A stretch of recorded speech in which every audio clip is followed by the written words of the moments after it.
ومن آياته أن خلق لكم بسم اللہ الرحمن الرحیم۔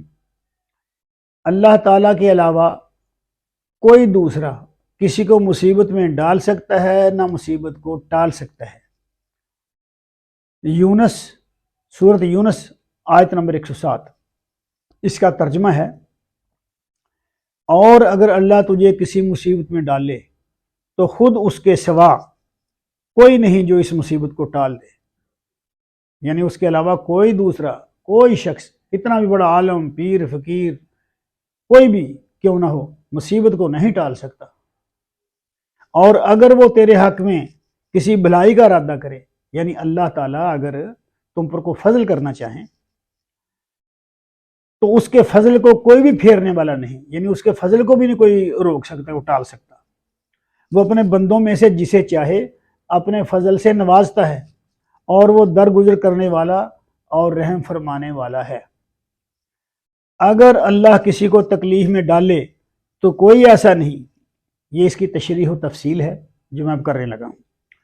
اگر اللہ کسی کو تکلیف میں ڈالے تو کوئی ایسا نہیں جو اس تکلیف کو رفع کر دے، دور کر دے اس تکلیف کو۔ ہاں، صرف اللہ خود ہی اس بیماری یا تکلیف کو دور کر سکتا ہے۔ اور اگر اللہ کریم کسی بندے پر اپنا فضل و کرم کرنا چاہے تو کوئی بھی اللہ کے اس فضل و کرم کو ٹال نہیں سکتا۔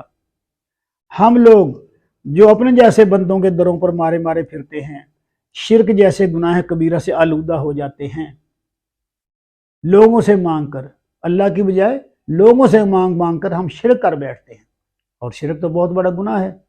اللہ نے اس کو ظلم عظیم کہا ہے کہ یہ بہت بڑا ظلم ہے، دوسروں، اللہ کو چھوڑ کر دوسروں سے مانگنا بہت بڑا ظلم ہے یہ، اور یہ چیز تو معاف نہیں ہوگی۔ اللہ چاہے گا تو سب گناہ معاف کر دے گا، مگر یہ گناہ معاف نہیں ہوگا۔ اللہ کی آیات پر غور کرتے ہیں، نہ عقل سے کام لیتے ہیں، اللہ تعالیٰ ایسے لوگوں پر شرک و کفر کی گندگی ڈال دیتا ہے۔ وَيَجْعَلُ الرِّجْسَ الَّذِينَ لَا يَعْقِلُونَ، یعنی جو عقل سے کام نہیں لیتے تو اللہ تعالیٰ ان پر گندگی ڈال دیتا ہے۔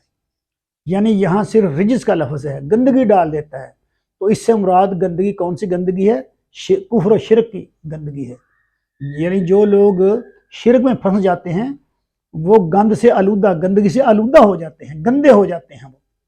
رجس، ہر آنے والی مصیبت وہ بندوں پر آئے یا زمین پر آئے، آنے سے پہلے اللہ کے پاس ایک کتاب میں لکھی ہوتی ہے۔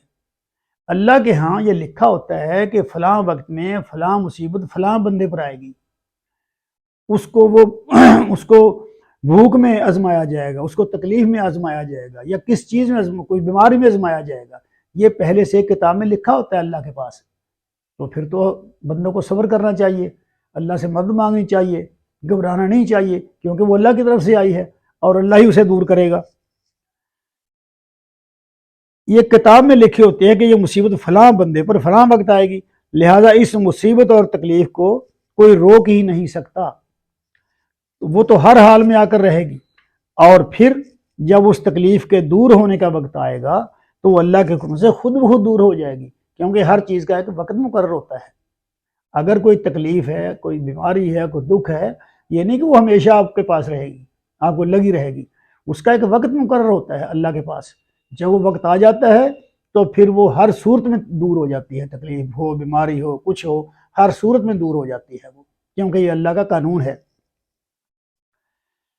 تو سورۃ الحدید آیت نمبر 22-23، اس کا ترجمہ ہے، نہیں پڑتی کوئی مصیبت زمین پر یا تمہاری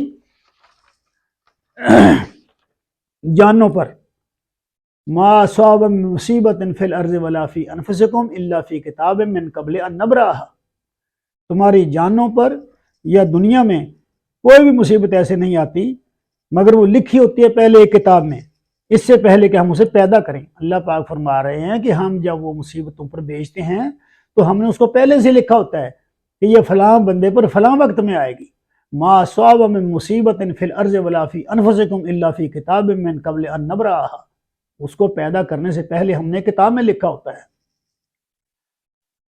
بلا شبہ یہ بات اللہ کے لیے بہت آسان ہے، یہ اس لیے ہے کہ غم نہ کھاؤ کسی نقصان پر اور نہ گھبراؤ اس نقصان پر، نہ گھبراؤ، نہ غم کھاؤ اور نہ اتراؤ اس چیز پر، شوخیاں نہ مارتے پھرو۔ اگر اللہ کی طرف سے تمہارے پاس کوئی چیز آ جاتی ہے، کوئی خوشی آ جاتی ہے، کوئی تمہیں اچھائی ملتی ہے تو اس پر اترانا نہیں چاہیے، شیخی نہیں مارنی چاہیے اس پر، نہ اتراؤ اس پر جو اللہ تعالیٰ فرمائے تم کو۔ اور اللہ نہیں پسند کرتا ہر گھمنڈ کرنے والے، فخر جتانے والے کو، یعنی ان اللہ لا یحب من کان مختالا فخورا، اللہ تعالیٰ نہیں پسند کرتا ہر شیخی خورے، شیخی مارنے والے اور اترانے والے کو۔ ومن آياته أن خلق لكم